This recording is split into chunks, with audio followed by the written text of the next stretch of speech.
बच्चों, अपने ऊपर रहम ना करते दास पकड़ लो।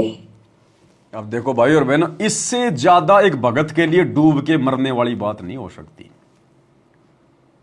ये सारी सृष्टि के मालिक को, सतगुरु रामपाल जी भगवान को, अंत में दुखी होकर 30 साल बाद हिसार जेल में जाकर और पीछे से अपने परिवार के भक्तों के कुकर्मों को देखकर जो शब्द बोलने पड़ रहे हैं कि बच्चों अपने ऊपर रहम ना करते तो दास के ऊपर रहम कर दो, ये शब्द गुरु दुखी होके बोल रहा है, दुखी होके। तो सोचिए, उन भक्तों की भक्ति तो गई, वो भगत तो हो गए बर्बाद, उनका तो इस जन्म में मोक्ष नहीं है। जिन्होंने अपने कुकर्मों से अपने गुरु को इस कदर दुखी कर दिया कि गुरु ने दुखी होके बोलना पड़ रहा कि बच्चों अपने ऊपर रहम ना कर सकते। अगर तुम्हें यह ज्ञान समझ में नहीं आया है और अगर तुम सतलोक नहीं जाना चाहते, गधे कुत्ते बनना चाहते हो, अपने ऊपर रहम नहीं करना चाहते हो, तो कम से कम दास के ऊपर तो रहम कर दो कि कम से कम मैं तो सतलोक में सीना चौड़ा करके जाऊं कि जी देखो मैं आत्माएं लेके आ गया, मेरा मिशन सक्सेस हो गया। तो भाई अगर गुरु अगर ये बात कह रहा है तो वो भगत तो जिंदे जी ही वो गधा है, गधा। और ये बातें गुरुजी क्यों कह रहे हैं? इन मैनेजमेंट वालों के कुकर्मों से दुखी होके, इनकी शिकायतों पे शिकायतें, शिकायतों पे शिकायतें, आपस में लड़ाई की, झगड़े की। क्योंकि गुरुजी का परिवार जब मिलाई पे जाता है, गुरुजी के बेटा बेटी, उनकी पत्नी, तो ये भक्ति की बातें नहीं करते, कोई मर्यादाओं की बातें नहीं करते। बस इनके दिमाग में दुनिया भर की वही बकवादें होती हैं। गुरुजी उसने ये कर दिया, गुरुजी वो ये बोला, वो महेंद्र की लुगाई ये बोली, वो महेंद्र ये कर रहा है। महेंद्र जाता तो गुरुजी के बेटों की शिकायत करेगा, गुरुजी के बेटे जाएंगे तो महेंद्र की शिकायत करेंगे, किसी और कोऑर्डिनेटर की शिकायत करेंगे, आपस में लड़ाई झगड़ों की बात करेंगे। वो आश्रम वाला ये नहीं मानता, गुरुजी वो ज्योति पाठ के पैसे पूरे ले रहा है लेकिन हमें नहीं दे रहा पूरे। इनकी आपस में यही राग द्वेष खींचातानी वाली बातें। तो गुरुजी अंत में दुखी होके कह रहे कि बच्चों अपने ऊपर रहम ना कर सकते तो इस दास पे कर दो। तो भाई जिसका गुरु दुखी होकर अगर इस प्रकार के शब्दों का प्रयोग कर रहा है तो वो आत्माएं इस जन्म में सतलोक जाने के अधिकारी नहीं है। और भाई हम सत्सेवकों की तो कोई शिकायत जाती नहीं है, ना हम कोई शिकायत गुरुजी के पास लेकर जाते। हम ऐसा कोई काम ही नहीं करते जिससे हमारे गुरुजी दुखी हो, परेशान हो, हमारी कोई शिकायत जाए। तो ये कुकर्म कौन कर रहे हैं? गुरुजी बार बार इन कोऑर्डिनेटरों का नाम ले रहे हैं, तुम चौधरी बन गए, तुम कमांडर बन गए, कुत्ते वाली मौत मरोगे, काहे का सार नाम ले लिया, काहे का सतनाम ले लिया। तो किन लोगों ने दुखी कर रखा है गुरुजी को? इन आश्रम वालों ने। अब सोचो भाई और बहनों, सोचिए आप, गुरुजी संगत से दूर हिसार जेल में बैठे हैं और वहां भी गुरुजी को दुखी किया जा रहा है, ये बकवादें बता बता के, सुना सुना के शिकायतें। तो सोचिए जब गुरुजी आश्रम में थे तो सोचिए गुरुजी को किस कदर इन लोगों ने दुखी कर रखा था। कितने लोगों की एंट्री करवाते थे ये, कितनों की झूठ सांच बोल के नो एंट्री करवाते थे। गुरुजी के साथ में कैसे कैसा ये लोग व्यवहार करते थे, कैसा इनका क्या था। इसीलिए तो गुरुजी ने कहा था कि जो आश्रम में रहते हैं, मेरे पास में रहते हैं, वो चीचड़ है, चीचड़। जैसे चीचड़ किसी भी मादा पशु के जो है मतलब कि नीचे उसका जो थन होता है, उस दूधी के ऊपर चिपक के उसका खून पीते हैं, चीचड़। तो गुरुजी ने कहा था कि जो भगत मेरे पास में रहते हैं, जो आपको बड़े बड़े सेवादार दिखाई देते हैं, ये तो चीचड़ है, चीचड़ मेरा खून पी रहे हैं। यानी 24 घंटे गुरुजी के सिर में टेंशन रखते हैं वो। और जो भगत दूर से आते हैं, महीने 2 महीने में एक बार आते हैं, वो यहां दूध पीने आते हैं, दूध। और बाकी जो गुरुजी के साथ में रहते हैं वो तो खून पीते हैं, गुरुजी का खून। तो सोचिए जब हिसार जेल में गुरुजी को इतना दुखी कर दिया इन्होंने शिकायतें मार मार के, तो जब गुरुजी आश्रम में थे उस समय इन्होंने क्या कर रखा होगा गुरुजी के साथ में। तो गुरुजी ने बहुत सहन किया, बहुत सहन किया गुरुजी ने। अंत में गुरुजी ने देखा कि ये रहेंगे गधे के गधे, ये नहीं समझने वाले। फिर गुरुजी ने जाके रिजेक्ट किया इनको। फिर गुरुजी ने काल को मौका दे दिया कि ठीक है भैया, जो तू करना चाहता कर, अब मैं कोई रुकावट नहीं करूंगा। नहीं तो सतगुरु के आश्रम में रहते सत्य में काल उस आश्रम की एक ईंट भी नहीं ला सकता, जबकि काल ने तो बवंडर मचा दिया बरवाला कांड में। क्यों? क्योंकि सतगुरु ने उसको खुला छोड़ दिया कि अब तू जो मर्जी कर। तो सतगुरु के मुख से इस प्रकार के शब्द निकलना भाई और बहनों, ये वास्तव में भगत के लिए मरने की बात है, मरने की बात। तो वर्तमान में अगर गुरुजी अगर सुखी हैं, अगर कोई उम्मीद लेके अगर यहां बैठे हुए हैं काल के लोक में, तो केवल सत्सेवकों की ओर देख के कि मेरे सत्सेवक बच्चे ही हैं जो मेरे मिशन को समझ पाए हैं, जो अपने आत्म कल्याण के लिए चिंतित हैं, जो अपने गुरुजी को नाराज करने से जो बचे हुए हैं। केवल सत्सेवकों को देखकर आश्रम वालों की हालत खराब है, बुरी हालत है। इस भीड़ को देख के गुरुजी बहुत दुखी हैं, बहुत परेशान है। तो भाई और बहनों, जो शब्द गुरुदेव कह रहे हैं सामान्य शब्द नहीं है। ये हमें वर्तमान में सुनने में सामान्य लग रहा है, कोई बड़ी बात नहीं है, लेकिन उस बाप के हृदय को देखो जो ये शब्द कह रहा है, वो किस भाव से कह रहा है। समर्थ होके कह रहा है, दुखी होके कह रहा है, और कहते हैं जिन बातों से गुरु दुख पावे उन बातों को दूर भगावे। हमने तो ऐसी बातों के नजदीक भी नहीं रहना चाहिए। बाढ़ में जाए ऐसा सेवा, ऐसा कोऑर्डिनेटर, ऐसा आश्रम जिस कारण हमारे गुरुजी नाराज हो, दुखी हो। और यहां तो गुरुजी को नाराज कर दिया गया। अब गुरु भाई और बहनों आम सामान्य व्यक्ति की तरह नहीं होता जो छोटी छोटी बातों को लेके अपना स्टेटमेंट देगा, जो एक दो बार की शिकायतों के लेके झट से बोल देगा। गुरु ने बहुत सहन किया, आश्रमों में सहन किया, अपने परिवार की बकवादों को सहन किया, बड़े बड़े भक्तों की बकवादों को सहन किया, बरवाला कांड में भक्तों की बकवादों को सहन किया, और हिसार जेल में भी गुरुजी ने 7-8 साल तक बहुत कुछ सहन किया। अंत में गुरुजी ने देखा रहे गधे के गधे, ये तो नहीं सुधरने वाले। अब अंत में जाकर सतगुरु ये बात कह रहा कि बच्चों अपने ऊपर रहम नहीं कर सकते तो मेरे ऊपर तो कर दो। अब ये भगत के लिए डूब के मरने की बात है, डूब के मरने की बात है। लेकिन इनको तो नालायकों को कोई शर्म है ही नहीं, इनको कोई शर्म तो है ही नहीं, कोई शर्म नाम की चीज तो है ही नहीं कोई इन आश्रम वालों को। तो इनके ऊपर इन शब्दों का कोई असर नहीं पड़ता। तो आप और हमारे लिए इस शिक्षा है कि भविष्य में हमारे किन्हीं कर्मों से हमारे गुरुजी अगर इतने नाराज हो गए, हमारा तो जिंदे जी मरना हो गया। हम मोक्ष प्राप्त नहीं कर सकते, मोक्ष प्राप्त नहीं कर सकते हम। अरे इतना दुखी तो हमने इस कबीर भगवान को सतलोक से आते समय भी नहीं किया जो हम जाते समय कर रहे हैं। अरे जाते समय तो हमने बचना चाहिए।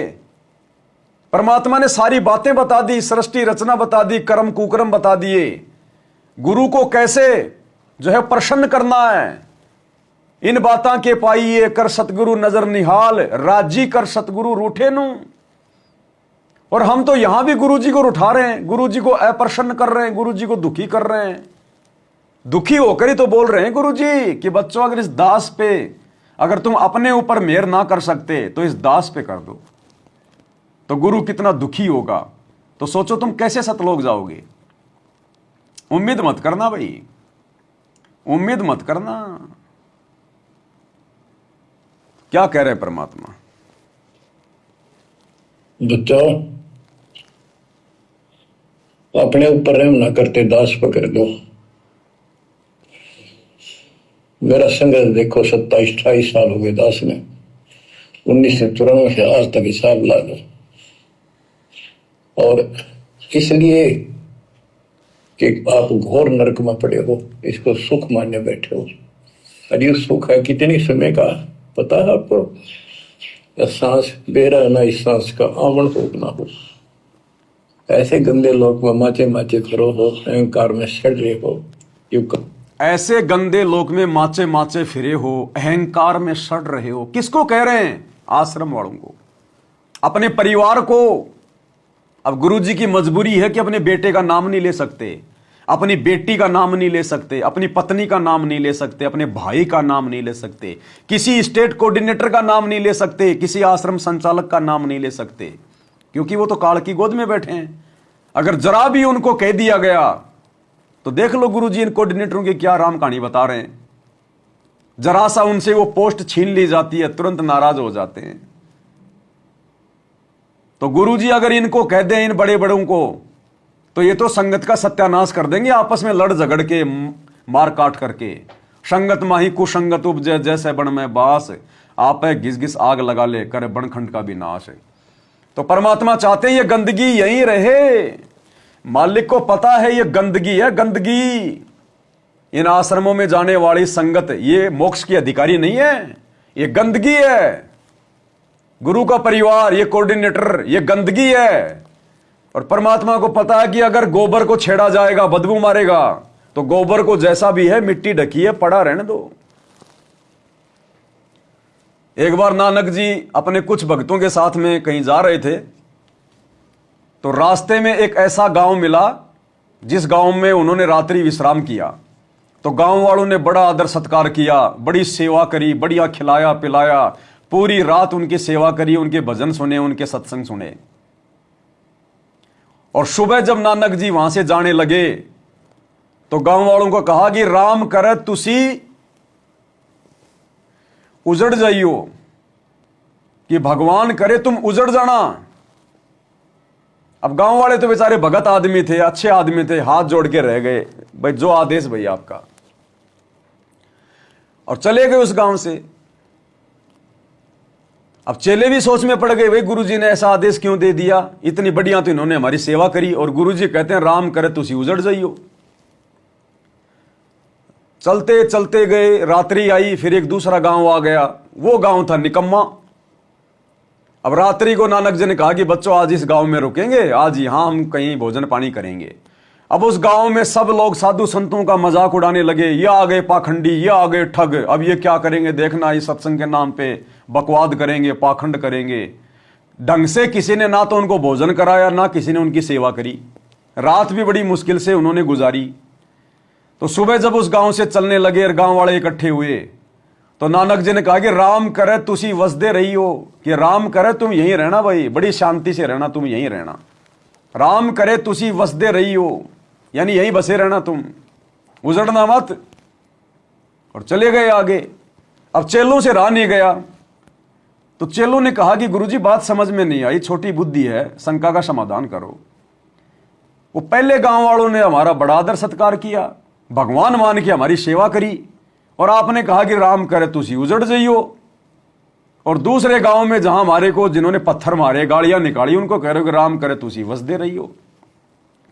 तो नानक जी ने कहा कि बच्चों, जो अच्छे इंसान होते हैं ना, अच्छे इंसान, नेक इंसान होते हैं, जो भगत होते हैं, तो उस गांव के व्यक्ति यदि उस गांव को छोड़कर, उस गांव से दूर यदि कहीं और जाकर यदि वो बसेंगे, तो वहां भी वो केवल अच्छाई फैलाएंगे, वहां भी वो केवल भक्ति का ही माहौल वो तैयार करेंगे, तो फायदा हो गया ना। और ये निकम्मे थे ये गांव वाले, ये अगर कहीं और जाएंगे, अगर मैं इनको अगर उजड़ने का आशीर्वाद दे देता, तो ये अगर कहीं और जाते तो वहां भी ये बकवाद करते। इसलिए मैंने इनको कहा कि राम करे तुसी यहीं बैठे रहियो, आराम से रहियो, तुम यहीं रहो, ये गंदगी यहीं रहे। तो इसी प्रकार गुरुजी ने इन सतलोक आश्रम वालों को, अपने बेटा बेटी भाई बंधु रिश्तेदारों को, कोऑर्डिनेटरों को, लाखों की संगत को, जो ज्ञान को आधार बना के भक्ति नहीं कर रही, परमात्मा ने इनको इन सतलोक आश्रमों में कैद कर रखा है कि राम करे तुसी भंडारे करते रहियो, राम करे तुसी लड्डू जलेबी खांदे रहियो, और ये गंदगी यहीं पे फैलाते रहियो, बाहर मत निकलना कहीं, नहीं तो और मेरी बदनामी कराओगे तुम। और सत्सेवक जहां भी जाते हैं, परमात्मा का सत्संग करते हैं, समागम करते हैं, तो वो परमात्मा की महिमा ही करते हैं, परमात्मा का गुणगान ही करते हैं। तो मालिक को पता था कि यदि मैं अपने नेक भक्तों को, मेरे सत्सेवकों को अगर मैं धमकाऊंगा भी, अगर मैं उनको गुरुद्रोही भी कहूंगा, तो वो नाराज नहीं होंगे, वो प्रसन्न होंगे कि ये तो गुरुजी का प्रसाद है, ये तो गुरुजी का आदेश है। हकीकत क्या है वो तो हमें पता है, गुरुजी ऐसा क्या बोल रहे हैं। और अगर इनको कह दिया, मेरे बेटा बेटियों को कह दिया कि तुम गुरुद्रोही हो, तुमने संगत का नाश कर दिया, स्टेडियम क्यों बनवाया, राजनीति क्यों कर रहे हो, जाटों की धर्मशाला क्यों बनवा दी, जाटों के आरक्षण में क्यों गए, तो ये तो काल के दूत हैं, 2 मिनट में सींग पहना लेंगे और मेरी सारी संगत का सत्यानाश कर देंगे। इसलिए गुरुजी ने इनको भंडारे करने का इनको छूट दे रखी है कि राम करे तुझे खांदे पिंदे रही हो, लेटरिंग पानी यहीं पे कर दे रही हो और ये सेल्फी लेते रही हो और यहीं गंदगी को जमा के रखी हो। तो इसलिए गुरुजी ने थोड़ा से दया कर रखी है, रहम कर रखा है इनके ऊपर, नहीं तो फिर ये गंदगी फैलाएंगे ये। क्योंकि आश्रमों में नहीं जाएंगे, भंडारे नहीं होंगे, तो ज्ञान आधार तो इनको है ही नहीं, फिर ये क्या करेंगे? ये दूसरे संतों में जाएंगे, ये दूसरे पंथों में जाएंगे, भक्ति तो ये कर नहीं सकते ज्ञान आधार से अपने घर पे बैठ के, तो दूसरे पंथों में जाकर भी ये गंदगी फैलाएंगे, फिर ये बकवाद करना शुरू कर देंगे और आत्माओं को ये बिगाड़ेंगे। इसलिए परमात्मा ने इनको इन आश्रमों में पैक कर रखा है, इनको कैद कर रखा है कि नालायकों जो भी गंदगी फैलानी है यही फैला लो, आम समाज को तो मत गंदा करना, तुम मेरी और आत्माओं को तुम गंदा मत करना। तो भाइयों और बहनों, इस प्रकार से इस परमात्मा ने पता नहीं क्या क्या करना पड़ता है। इसलिए गुरुजी कह रहे हैं कि बच्चों तुम अपने ऊपर रहम नहीं कर सकते तो कम से कम मेरे ऊपर तो रहम कर दो। तो ये शब्द भाइयों और बहनों सोचो कितने दुखी होकर गुरुजी को बोलना पड़ रहा है। तो गुरुजी इनसे प्रसन्न नहीं है, मां दुखी है, और जो अपने गुरुजी को दुखी कर दे वो मोक्ष का अधिकारी नहीं है। इसलिए दास कहता है ये गुरु का परिवार तो अगले जन्मों में धनाना की गलियों में गधा बन के घूमेगा, गधा बन के, और आने वाले समय में इनकी दुर्गति होगी। क्योंकि मैं किसी को कोई श्राप नहीं देता, मेरे को अधिकार नहीं है, ना मेरा श्राप किसी को लगता। मैं तो केवल विधान बता रहा हूं गुरुजी का, ज्ञान आधार से बता रहा हूं कि जो गुरु को दुखी करते हैं, जो बकवाद करते हैं, उनके साथ में अंत में क्या बीतती है। तो ये कोई सामान्य शब्द नहीं है जो गुरुजी ने हमें कह दिए, ये बहुत विचारणीय शब्द हैं। इसका मतलब गुरुजी ने अपने परिवार को रिजेक्ट कर रखा है। रिजेक्ट, केवल इनकी हवा चल रही है, केवल इनकी भक्ति चल रही है, जो पहले से जो कमाई हुई है, थोड़ी बहुत जो मर्यादा में रहकर। वर्तमान में ये भक्ति और भगवान से कोसों दूर है, सबकी मर्यादा खंडित है, अंत में दुर्गति होगी। भाई जो गुरु बचन पे डट गे, कट गे फंद 84 के, कट गे फंद 84 के, कट गे फंद 84 के।